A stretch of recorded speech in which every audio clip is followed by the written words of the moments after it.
প্রতিটা বিষয় নিয়ে যদি আমরা প্রতিক্রিয়া দেখাই, প্রতিটা বিষয় নিয়ে যদি আমরা চিন্তা করি, তাহলে বলেন তো আমাদের মন্ত্রণালয়গুলো আমরা কখন চালাবো? আমি একদম কোনো এক্সিট খুঁজছি না, দেশেই ছিলাম, এর আগেও বহু ঝড়ঝণ্ডা এসছে, ওই সব ঝড়ঝণ্ডা প্রতিহত করে দেশে থেকেছি। আমি মনে করি যে পরিস্থিতি একদমই স্থিতিশীল আছে। শুধুমাত্র যে অন্তর্বর্তী সরকার বলেছে ফেব্রুয়ারিতে ইলেকশন হবে তা না, সকল রাজনৈতিক দলও ফেব্রুয়ারিতে ইলেকশনের পক্ষেই তাদের কার্যক্রমও শুরু করেছে। ফেব্রুয়ারিতে ইলেকশন হবে, এইখানে আর কোনো প্রশ্নবোধক চিহ্ন তোলার আর কোনো সুযোগ বা অবকাশ আছে বলে আমরা মনে করছি না। দ্বিতীয়ত হচ্ছে সংস্কার বিচার, এগুলো চলমান প্রক্রিয়া, বিচারের গতিতে চলছে। বিচার কিভাবে চলছে এটা প্রত্যেকে আপনারা প্রত্যক্ষ করতে পারছেন, এবং বিচারের ক্ষেত্রে আমাদের যে কমিটমেন্ট সেটাও আমরা দেখিয়েছি, যে যখন আমরা দেখেছি একটা ট্রাইব্যুনালের উপর চাপ বেশি হয়ে যায়, আমরা আরেকটা ট্রাইব্যুনাল বাড়িয়েছি। কাজে বিচারের গতিতে চলছে, আমরা আমাদের মতো ওটাকে প্রাধান্য দিচ্ছি এবং প্রাধান্য দিয়ে সে মোতাবেক কাজ এগিয়ে যাচ্ছে। বিচার আমরা অবশ্যই চাই, এবং আমরা অবশ্যই চাই যে সুবিচার নিশ্চিত হোক, সেজন্য যে পদ্ধতি অনুসরণ করতে হবে সেই পদ্ধতি অনুসরণ করা হচ্ছে। ঐক্যমত হয়নি এই কথাটা তো ঠিক না, ঐক্যমত তো হয়েছে, অনেক বড় বড় বিষয়ে ঐক্যমত হয়েছে।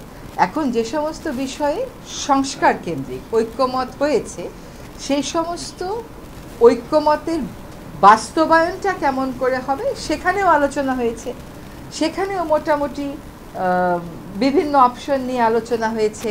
দুই একটা অপশনের দিকে রাজনৈতিক দলগুলো বেশি সমর্থন দিচ্ছে। এখন আপনি যদি একটা রাজনৈতিক প্রসেসে, একটা রাজনৈতিক পদ্ধতিতে কিছু প্রশ্নের সমাধান চান, এইটা আপনার আপস অ্যান্ড ডাউনস হবেই, এটা তো স্মুথ যাওয়ার কোনো সুযোগ নেই। স্মুথ যাচ্ছে কোনটা? পদ্ধতিটা, যে সবাই আলোচনায় আসছেন, সবাই আলোচনায় বসছেন, সবাই আলোচনায় মতামত দিচ্ছে, এটা তো একটা স্মুথ প্রসেসে হচ্ছে।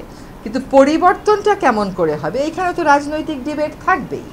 সেখানে আতঙ্কিত হওয়ার কিছু নেই। আমরা প্রক্রিয়া অনুসরণ করছি এই জন্য যে আমরা একটা জায়গায়, এটা কোনো চাপিয়ে দেওয়ার বিষয় না, চাপিয়ে দিলে কোনো কিছুই আর আপনার টেকসই হবে না। এটা আমরা এর আগেও দেখেছি, কিন্তু 3 দলীয় রূপরেখা, তারপরেও আমরা 1-11-এর সময় দেখেছি। আমরা চাপিয়ে না দিয়ে সকলে একমত হয়ে যেটুকুন করতে চাইবে আমরা সেটুকুন সংস্কারের ঐক্যমত এবং পদ্ধতির ঐক্যমতের দিকেই যাব। এবং এই যে এটা রাজনৈতিক আলোচনা, এখানে তো উত্তাপ থাকবে, তাপ থাকবে, এখানে একমত থাকবে, সবই থাকবে, এটা তো খুবই স্বাভাবিক।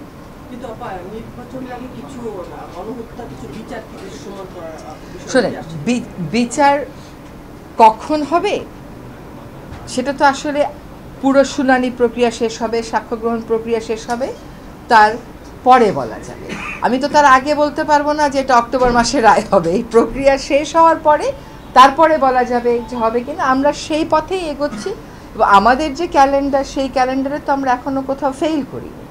ফলে যে মামলাগুলো আছে বিচারাধীন, সেগুলোর বিচার প্রক্রিয়া শেষ হলেই হবে, এবং 1.5 বছরে বিচারের রায় হয়, এটা তো অসম্ভব কিছু না। এর আগে তো আমরা দেখেছি যে 1.5 বছরে বিচারের রায় হয়, তো আমরাও আশা করব যে রায় হয়তো হবে।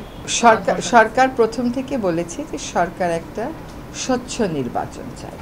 জনগণ যেই নির্বাচনে অংশগ্রহণ করবে সেই নির্বাচনটা চায়, এবং জনগণের অংশগ্রহণের পথে যাতে কোনো অন্তরায় না হয়, সেজন্য সরকার নির্বাচন কমিশনকে যতভাবে সহায়তা দেওয়া যায় ততভাবে সহায়তা দেবে। কোনো রাজনৈতিক দলের অংশগ্রহণ করা না করার বিষয়টা আইনি হতে পারে, অংশগ্রহণ করা না করার বিষয়টা তাদের পলিটিক্যাল ওয়েটেজ অনুযায়ী ডিসাইডেড হবে। এখন নাহিদ ইসলাম কেন কোন কথা বললেন, উনি যে নামগুলো প্রকাশ করেননি, যে আলোচনার বিষয়গুলো প্রকাশ করেননি, সেটা নিয়ে আমি কেমন করে মন্তব্য করব বলেন? আমি যেটুকুন দেখতে পাই খোলা চোখে, সেটা হচ্ছে সকল রাজনৈতিক দলের মতন এই নবগঠিত রাজনৈতিক দলের সাথেও সরকারের ভালো একটা ওয়ার্কিং রিলেশনশিপ আছে। এটা উনি অভিমান থেকে বলেছেন, নাকি এটা উনি আসলে ওনার কোনো একটা ব্যাপারে গ্রিভেন্স আছে, এই বিষয়গুলো পরিষ্কার উনাকে করতে হবে। উনি যদি কখনো কোনো বিষয় পরিষ্কার করেন, তখন সেটা নিয়ে সরকারের বক্তব্যের কথা আসে, তার আগে তো সরকারের বক্তব্যের কোনো সুযোগ নেই। নির্বাচনের আগে কি এই অন্তর্বর্তী সরকারই কি নির্বাচন করবে, নাকি আরেকটা নির্বাচনকালীন সরকার হবে, সেটা ছোট ফরম্যাটে? আমি এরকম কোনো কথা শুনিনি এই অন্তর্বর্তী সরকারই নির্বাচন করবে। এখনো পর্যন্ত এটাই হচ্ছে অবস্থা এবং অবস্থান। নাহিদ ইসলাম যা বলছিল, এই ধরনের সরকারের কাছে বা আপনাদের সাথে কোনো ধরনের কথা কি তার হয়েছে? শোনেন, অনেক রাজনৈতিক দলের নেতা নানান বিষয়ে নানান কথা বলে যাচ্ছে সরকারের বিভিন্ন বিষয়, এবং এটা বলা তাদের তো অধিকার, এটাই তো গণতন্ত্রের চর্চা। এখন প্রতিটা বিষয় নিয়ে যদি আমরা প্রতিক্রিয়া দেখাই, প্রতিটা বিষয় নিয়ে যদি আমরা চিন্তা করি, তাহলে বলেন তো আমাদের মন্ত্রণালয়গুলো আমরা কখন চালাবো? যখন কোনো একটা বিষয় আমাদেরকে আনুষ্ঠানিকভাবে জানানো হয়, তখন অবশ্যই সরকার সেই বিষয় নিয়ে কথা বলবে, সে বিষয় নিয়ে কাজ করবে, সে বিষয় নিয়ে এঙ্গেজড হবে, সে বিষয় নিয়ে সকলকে জানাবে। অনানুষ্ঠানিক বক্তব্যের প্রেক্ষিতে তো সরকারের পক্ষে কিছু বলা সম্ভব না। স্পেসিফিক বলা হচ্ছে যে উপদেষ্টারা সব বিদেশ চলে যাওয়ার জন্য তৈরি হচ্ছে, এই বিষয়ে আসলে এক্সিট খুঁজছে না, শোনেন, এটা তাকে তার বক্তব্যকে সাবস্টেন্সিয়েট করতে হবে। তার বক্তব্য তো আমার সাবস্টেন্সিয়েট করার বিষয় না, আমার খণ্ডানোরও বিষয় না, কারণ সেখানে তথ্য প্রমাণ উপাত্ত মানে বক্তব্যটা স্পেসিফিক হলে হয়তো সরকারের পক্ষ থেকে কোনো কথা বলা হতো। এটা হয়তো তাদের ধারণা, তারা মনে করে তাদের বক্তব্য হিসেবে বলেছে।